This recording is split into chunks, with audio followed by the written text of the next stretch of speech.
함께 기도하심으로 우리 예배를 시작하겠습니다.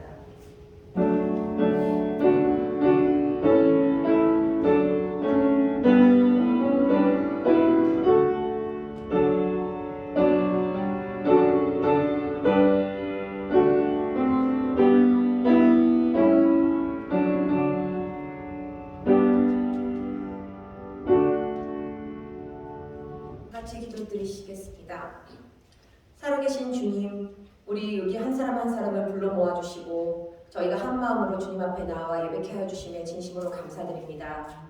이렇게 모인 저희가 그리스도를 머리로 하는 지체들이 되어 서로 성장하며 격려하며 연약한 지체를 우리가 정말 또 보살펴줄 수 있고 뒤에서 기도해줄 수 있고 지적하거나 누르는 그런 지체들이 아니고 서로 하나가 되어서 자라날 수 있는 그런 그리스도의 향기를 내뿜는 우리 교회가 될 수 있도록 그런 지체들이 될 수 있도록 도와주시옵소서. 하나님, 저희가 한 주를 살아가면서 알게 그리고 모르게 주인 죄들을 주님께서는 다 알고 계십니다. 하나님 아버지, 예배드리는 이 시간 주님 앞에 우리가 모든 죄를 내려놓기를 소망합니다. 예수님의 십자가의 보혈로 씻어주시고 이 예배를 통해 회복하시는 놀라운 역사가 임하시기를 간절히 기도드립니다.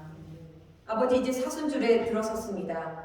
아버지, 이번 사순절이 매해 돌아오는 뻔하고 식상한 그런 이벤트가 되지 않도록 아버지 도와주시옵소서. 우리 한 사람 한 사람이 살아계신 예수 그리스도의 십자가의 길의 의미 그리고 그 부활의 귀한 아버지시오 그 뜻을 깨닫고 하나님 아버지 앞에서 그 놀라운 체험을 그리스도의 십자가의 체험을 하며 부활의 소망을 갖고 우리의 삶이 변화받을 수 있는 참된 기쁨의 소식이 될 수 있는 그런 시간들이 될 수 있도록 아버지 도와주시기를 간절히 원합니다. 우리 링컨 교회는 어린아이부터 연로하신 분들까지 모두가 이렇게 모인 곳입니다. 아버지, 각자의 기도 제목이 있습니다. 사랑하는 가족을 위한 기도, 그리고 건강을 위한 기도, 학업과 경제적인 것에 대한 기도. 하나님 아버지, 모두 한 사람 한 사람이 각자 아픔 속에서 가지고 있는 기도 제목들이 있습니다.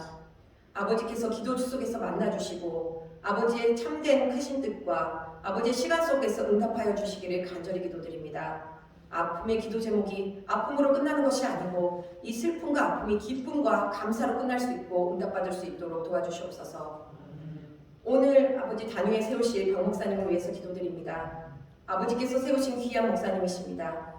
아버지, 정말 아버지과의 만난 그 첫사랑을 잊지 않으며 아버지께서 받은 그 첫 소명을 아버지시오 그 뜻을 잃지 않도록 도와주시고 아버지께서 귀히 쓰시는 정결한 그릇, 귀한 그릇 될 수 있도록 도와주시기를 원합니다.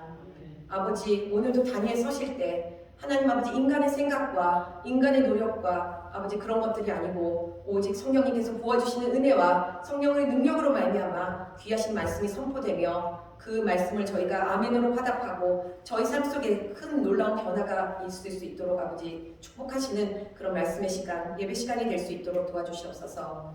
오늘도 한 사람 한 사람 가운데 임하여 주시고 보다듬어 주시고 보살펴 주실 주님을 기대하며 우리 주 예수 그리스도의 이름으로 모든 것을 간절히 기도드리옵나이다. 성경 공독은 요나 1장부터 1장 1절로 10절까지입니다. 요나 1장 1절로 10절까지 말씀입니다. 제가 한 절, 여러분 한 절 공독하겠습니다. 여호와의 말씀이 아미떼의 아들 요나에게 임하니라. 이르시되 너는 일어나서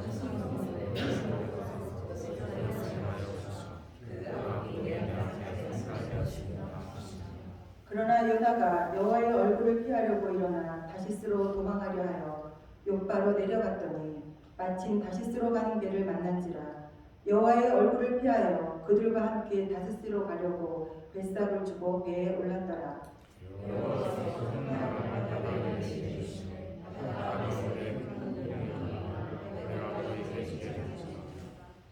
사공들이 두려워하여 각각 자기의 신을 부르고 또 배를 가볍게 하려고 그 가운데 물건들을 바다에 던지니라.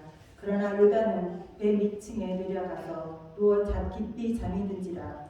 선장이 배에 가서되 잠은 자여 잠이나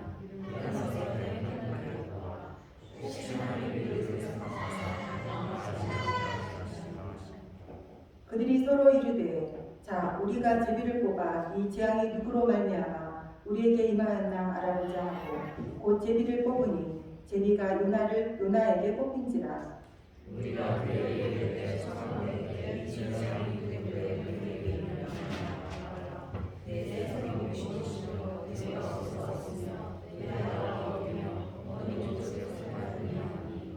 그가 대답하되 나는 히브리 사람이요 바다와 육지를 지으신 하늘의 하나님 여호와를 경외하는 자로다 하고 자기가 여호와의 얼굴을 피한 주를 그들에게 말하였으므로 우리가 알고 신이 두려워하여 이르되 내가 어찌하여 그렇게 하였느냐 합니다. 아멘. 박경영 목사님 나오셔서 자는 자여 어찌 민요하라는 말씀으로 여러분에게 말씀 전해주시겠습니다. 한 주간 잘 지내셨습니까? 네, 안녕하세요.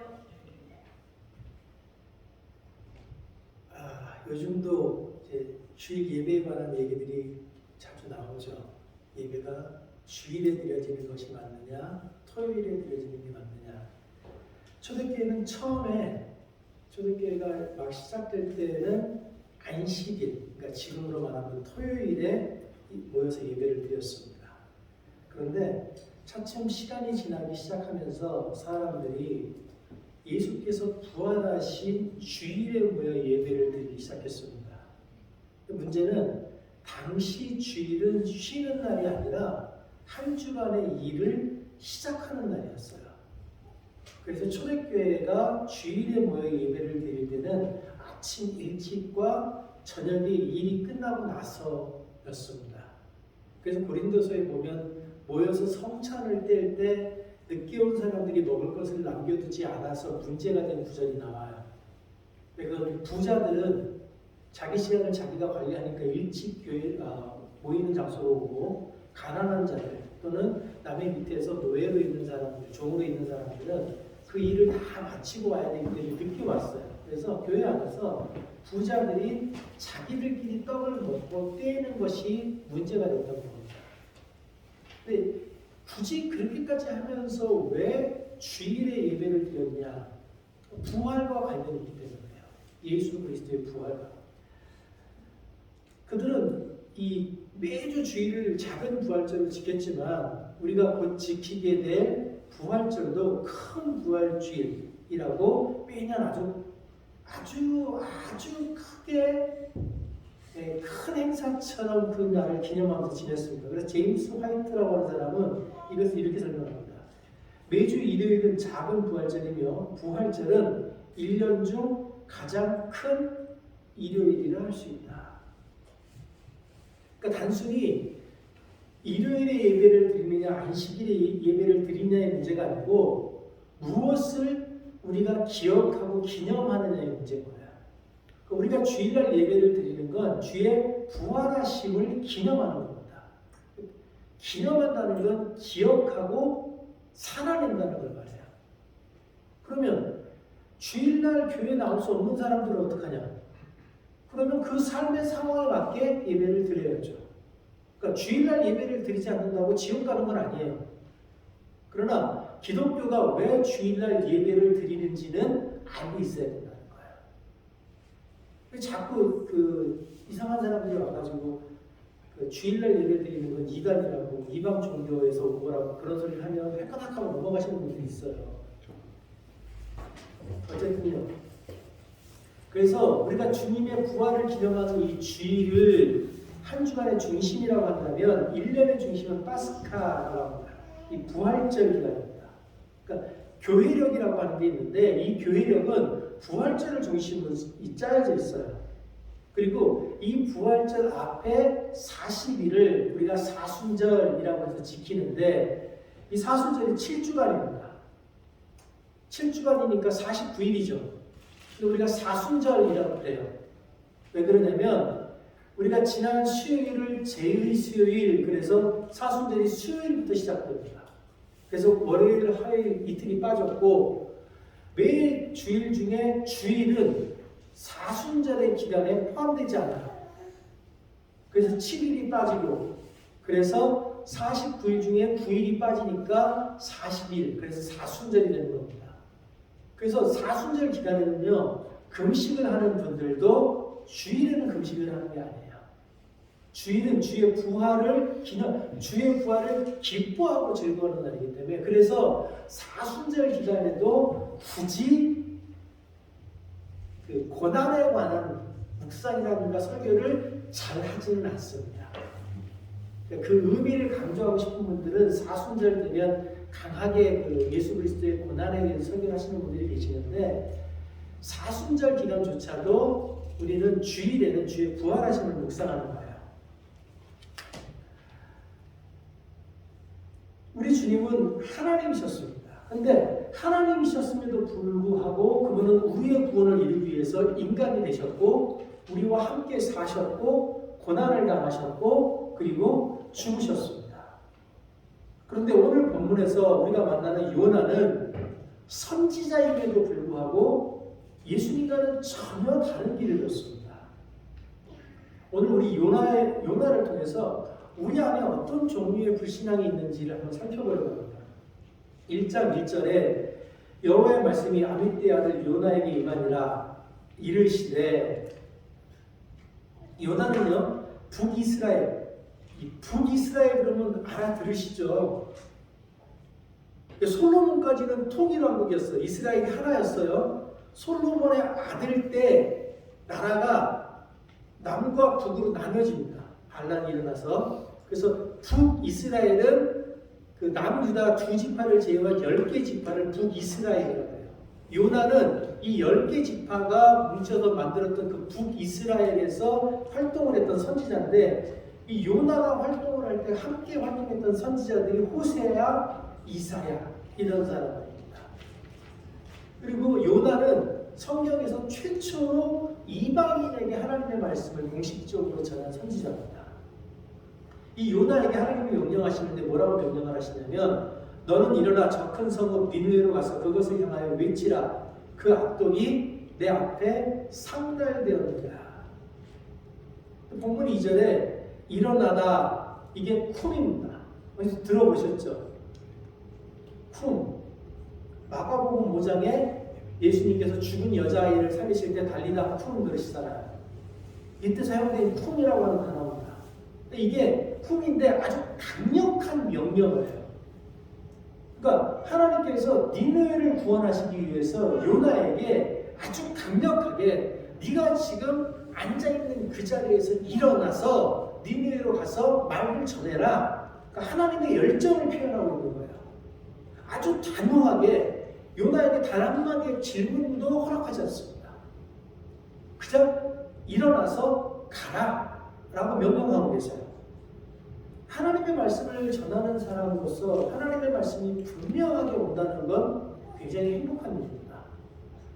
제가 이제 며칠 전도 제 아내랑 설교 본문에 관한 얘기를 했는데 설교를 한참 쓰고 있는 제 아내가 갑자기 방문을 탁 열더니 같이 있지도 않은 분이긴 하지만 어쨌든 방에 갑자기 탁 나타나는데 한다는 소리가 너는 본문을 어떻게 결정하냐? 질문의 요지가 그거예요. 말은 좀 고급스러웠죠. 근데 요지는 그거예요. 너는 성경 본문을 정할 때 어떻게 정하냐? 그래서 제가 오늘 이번 주 설교를 이렇게 정리를 하고 묵상을 하고 써나가다 보면 이 설교에 연결해서 다음 이런 얘기가 나와야 되지 않을까라고 생각이 들고 그러면 그런 내용을 가지고 있는 본문이 어딜까라고 묵상을 하다 보면 설교가 나온다. 그래서 계속해서 설교가 연결이 된다. 그래서 제 아내가 그러면 요번 주 거만 쓰는 게 아니고 다음 주 것도 쓰냐? 그래서 제가 나는 지금 부활절까지는 써놨다. 근데 이제 부활절까지 너무 큰 목적을 가지고 설교를 준비하다 보니까 부활절 이후 설교가 안 나와서 내가 지금 그게 고민이다. 그래서 제가 이제 질문만 당하면 억울하잖아요. 그래서 너는 어떻게 하냐? 감리교 안 돼요. 대답을. 감리교도 많이 하고 장로교는 뭘 물어보면 정직하거든요. 자기는 액션을 따라간대요. 재수없어요. 어쨌든 하나님께서 강하게 일어나라 라고 말씀하셨어요. 그러니까 하나님의 강력한 의지를 보여주시는 거예요. 근데 만약 목사가 설교를 하러 강대상에 섰는데 내가 지금 전하는 이 말씀이 정말 하나님께서 원하시는 말씀일까? 라고 하는 의심이 들어버리면 그때 그만큼 괴로운 게 없어요. 그러니까 요나는 정말 행복한 선지자인 거예요. 그런데요, 요나는 그게 그렇게 많이 행복하지 않았던 것 같아요. 본문을 보면 요나가 여호와의 얼굴을 피하려고 일어나 다시스로 도망하려 하여 욥바로 내려갔더니, 그러니까 처음부터 다시스로 도망가려고 내려간 거예요. 마침 다시스로 가는 배를 만난지라 여호와의 얼굴을 피하여 그들과 함께 다시스로 가려고 뱃삭을 주고 배에 올랐구나. 요나는 선지자입니다.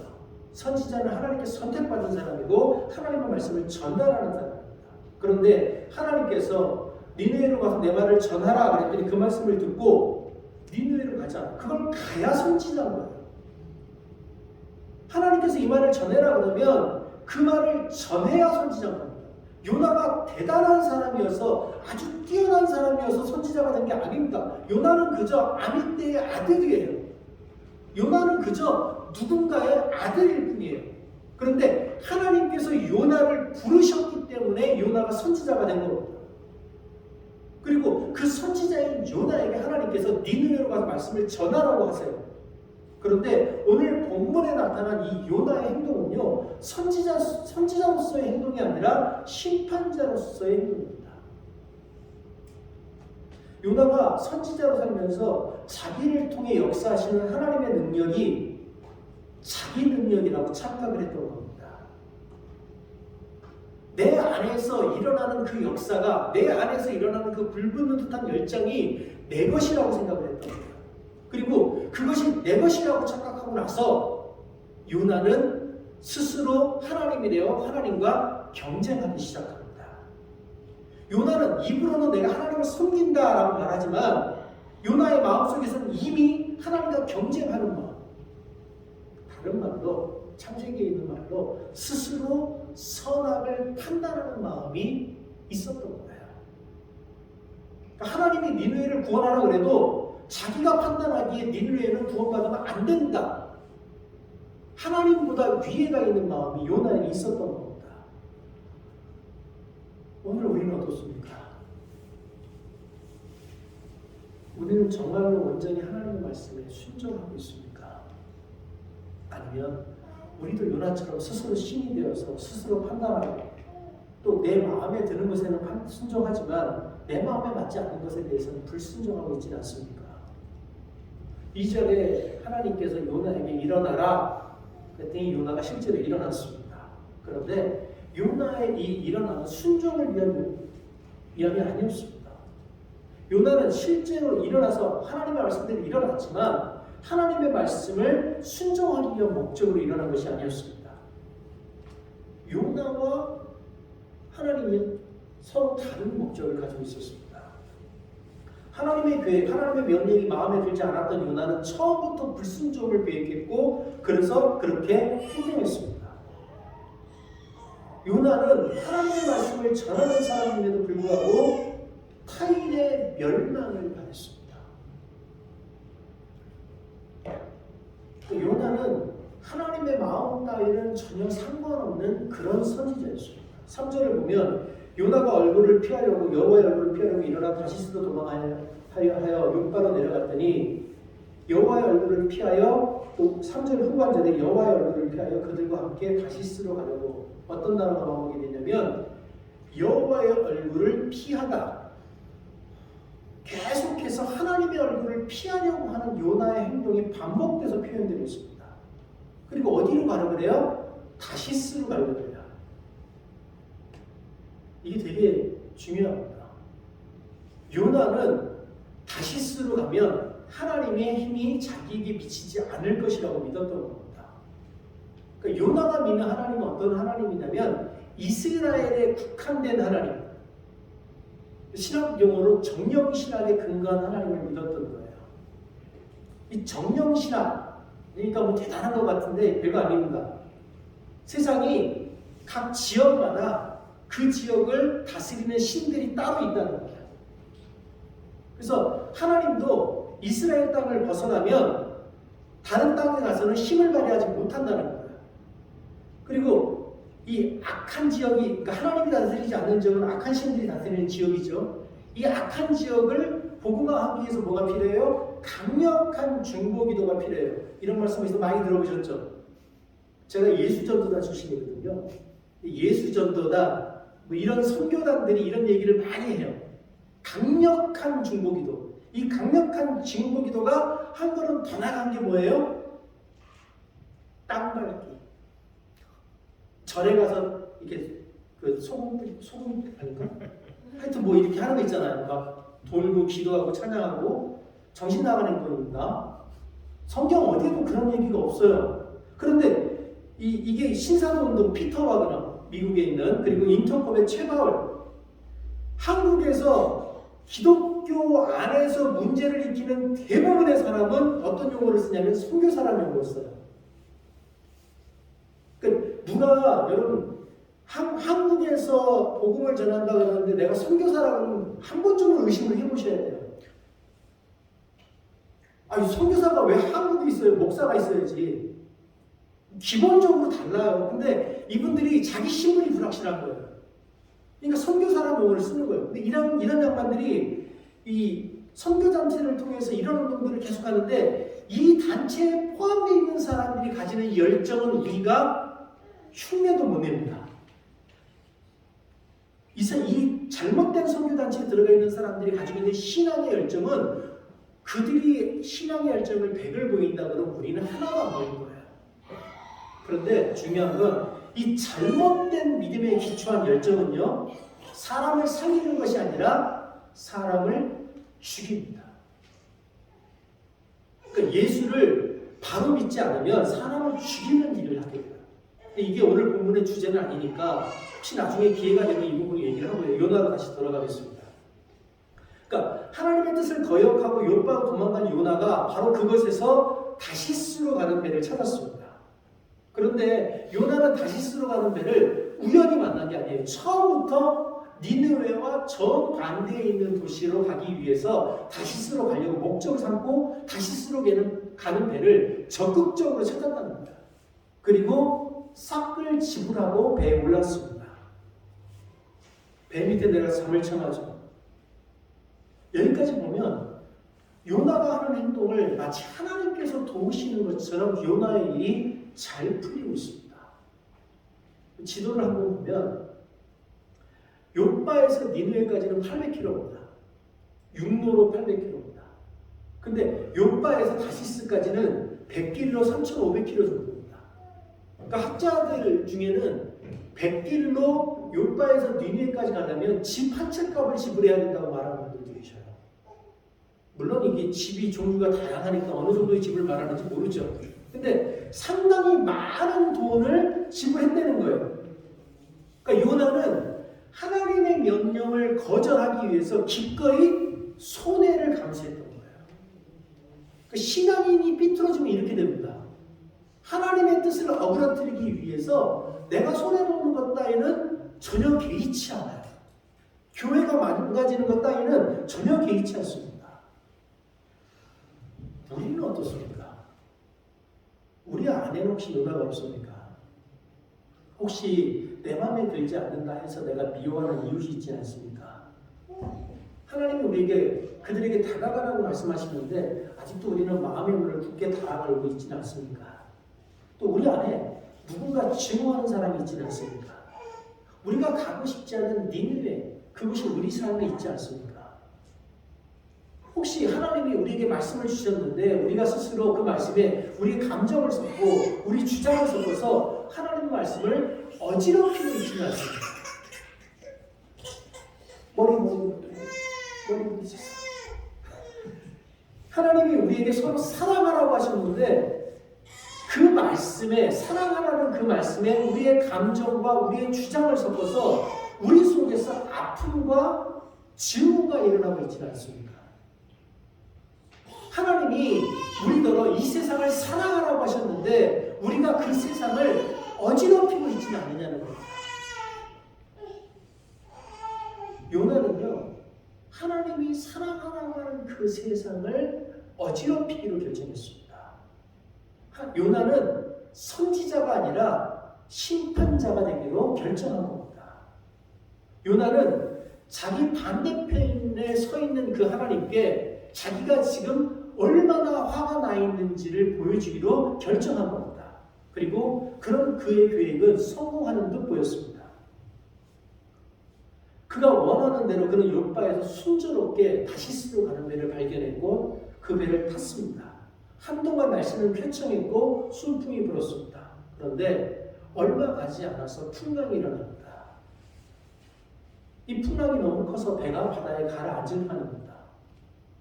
뱃사람들이 선원들이 너무 놀라서 겁에 질리고 그들이 신을 불렀고 짐들을 바다에 던지는 등 배를 가볍게 하려고 살려고 온갖 노력을 다 하는데 그들이 죽기 살기로 발버둥 치고 있는 그 시간에 요나는 배 밑창에 내려가서 소명을 망각한 채 자고 있었습니다. 마틴 루터는 이 부분을 이렇게 표현합니다. 요나는 자신의 죄 속에 누워 잠자고 있었다. 니느웨가 죽게 된 것에 무관심했던 요나는요, 뱃사람들이 죽는 것에도 무관심했습니다. 하나님을 떠난 사람들의 특징이 이래요.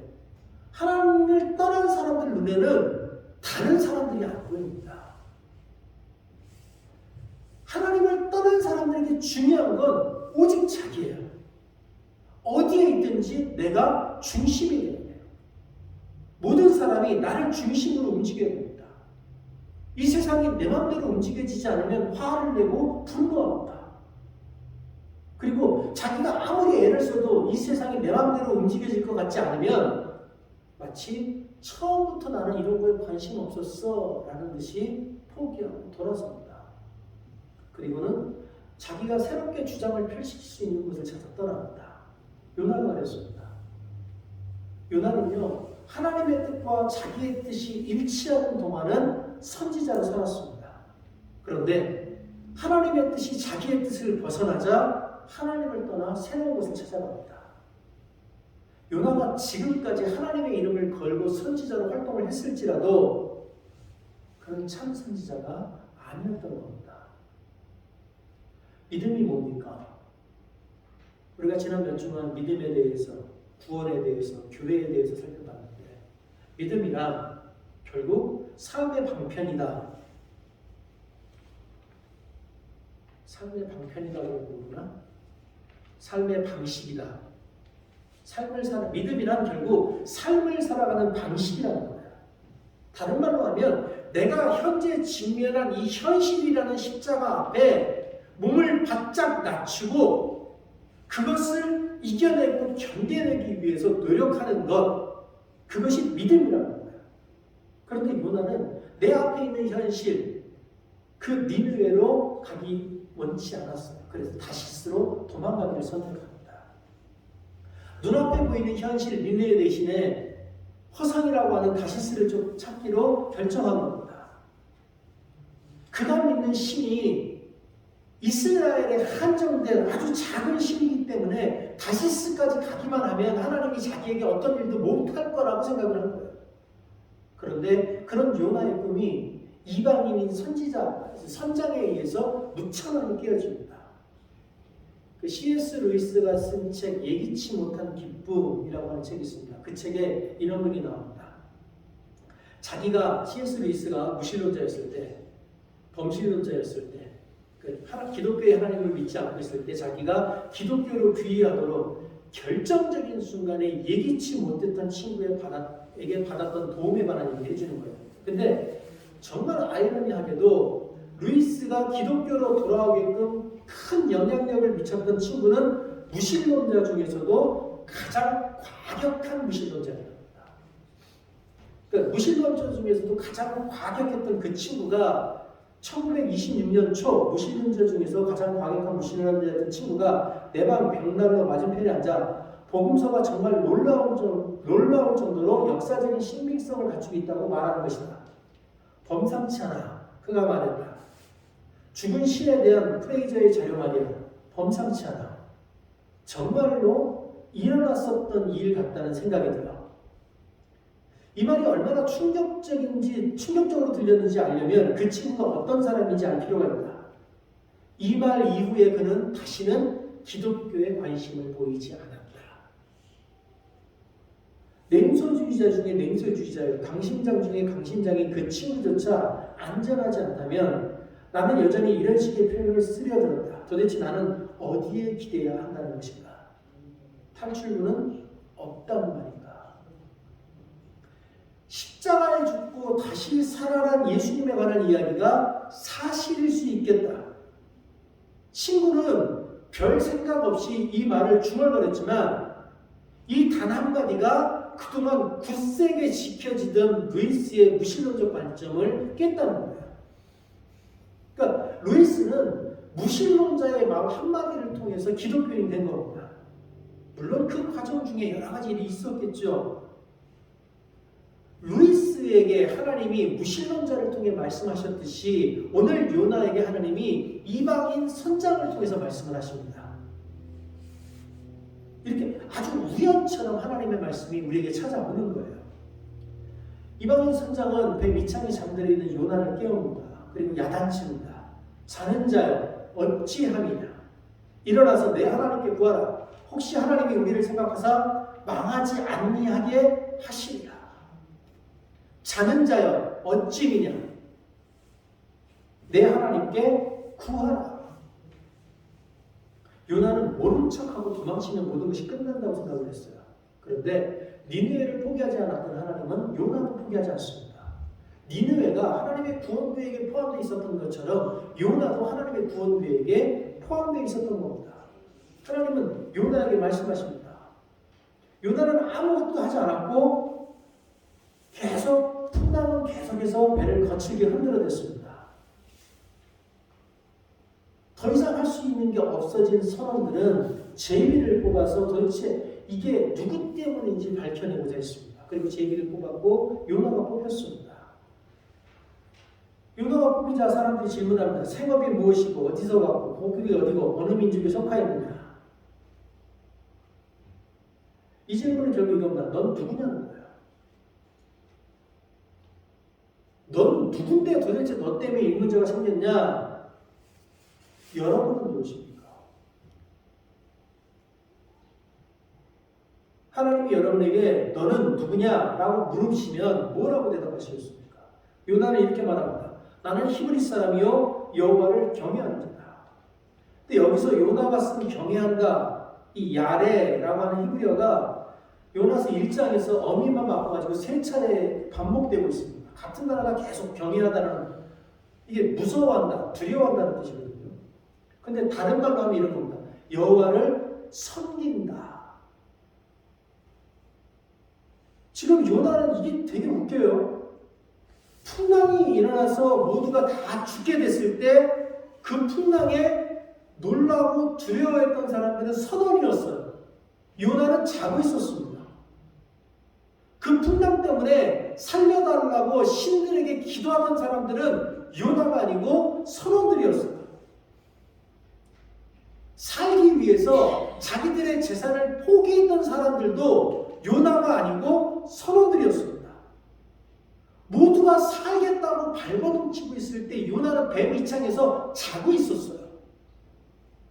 자다 일어나가고 지가 제비가 뽑히니까 한다는 말이 뭐냐면 나는 히브리 사람이요 여호와를 경외하는 자다. 요나는 하나님의 말씀을 따르지 않았습니다. 지금도 하나님의 말씀을 거역하고 도망치고 있습니다. 요나는 계속해서 하나님과 대적하고 있습니다. 그런데 아주 용감하게 말합니다. 나는 히브리 사람이요 하나님을 경외하는 자이다. 우리 중에도 이런 분이 있을 수 있어요. 나는 그리스도인이고 나는 하나님을 경배하는 사람이다. 그렇게 주장하면서 어디를 가든지 내가 원하는 것만 행해요. 하나님을 믿는다고 주장하면서 하나님으로부터 도망치기 위해서 그 수고를 반복하는 분이 있을 수 있다는 겁니다. 그런데 우리가 아무리 하나님으로부터 도망치려 해도 하나님은 우리를 포기하지 않습니다. 하나님은 우리를 사랑하시기 때문에 우리를 추격하고 우리를 사랑하시기 때문에 우리를 때리십니다. 그러기 위해서 우리 삶에 일어나는 고난은 우리를 사랑하신다는 하나님의 외침입니다. 루이스는 이렇게 말합니다. 우리는 우리의 죄와 어리석음을 만족하며 지낼 수 있습니다. 그러나 고통은 고집스럽게 우리의 주목을 요구합니다. 하나님은 쾌락 속에서 우리에게 속삭이시고 양심 속에서 말씀하시며 고통 속에서 소리치십니다. 고통은 귀머를 세상을 불러 깨우는 하나님의 메가폰입니다. 악하면서도 행복한 사람은 자신의 행위가 무언가 드러나지 않는다는 사실, 자신이 우주의 법칙에 따르지 않고 있다는 사실을 조금도 눈치채지 못합니다. 그러나 사랑은 그 어떤 힘보다 더 허물을 용서하시면서도 더 허물을 묵과하지 않습니다. 사랑은 작은 것에 기뻐하면서도 모든 것을 요구합니다. 하나님의 사랑은 달아나는 우리의 발걸음보다 빠릅니다. 하나님의 사랑은 우리의 절망이나 낙심보다 깊습니다. 우리가 달아난 그 먼 곳에 하나님은 이미 존재하십니다. 우리가 떨어진 깊은 나락에 하나님은 이미 살아계십니다. 우리가 가는 모든 곳에 하나님이 이미 현존하시고 거기서 우리를 기다리고 있습니다. 하나님은 우리를 사랑하시고 우리를 주님의 길로 이끌기 위한 모든 계획을 가지고 있습니다. 다만 우리가 그 사실을 믿지 않을 뿐입니다. 우리 중에는 하나님으로부터 도망치려고 준비 중인 사람이 있을 수도 있고 나는 이미 도망쳤다고 믿고 있는 분이 있을 수도 있습니다. 그런 우리 모두를 하나님이 부르고 있습니다. 하나님은 여기 있는 우리 모두가 하나님과 함께 하나님의 나라를 건설하기를 원하십니다. 하나님은 우리가 하나님의 그 부르심에 응답하기를 기다리고 있습니다. 하나님은 우리가 우리의 고집과 아집을 내려놓고 하나님께서 부르시는 그 길로 돌아서기를 원하십니다. 우리 모두가 혹시라도 배 밑창에 내려가서 자고 있다면 그 배 밑으로부터 일어나 걸어 나와야 할 때입니다. 자는 자여 어찌 미련하라는 음성을 듣고 배 위로 올라와 다시 한번 하나님을 만나야 합니다. 그리고 그 주님이 우리를 위해서 준비하신 그 구원의 복을 받아 누려야 합니다. 여기 있는 우리 모두에게 하나님의 음성을 들을 수 있는 은혜가 임하기를 바랍니다. 기도하겠습니다.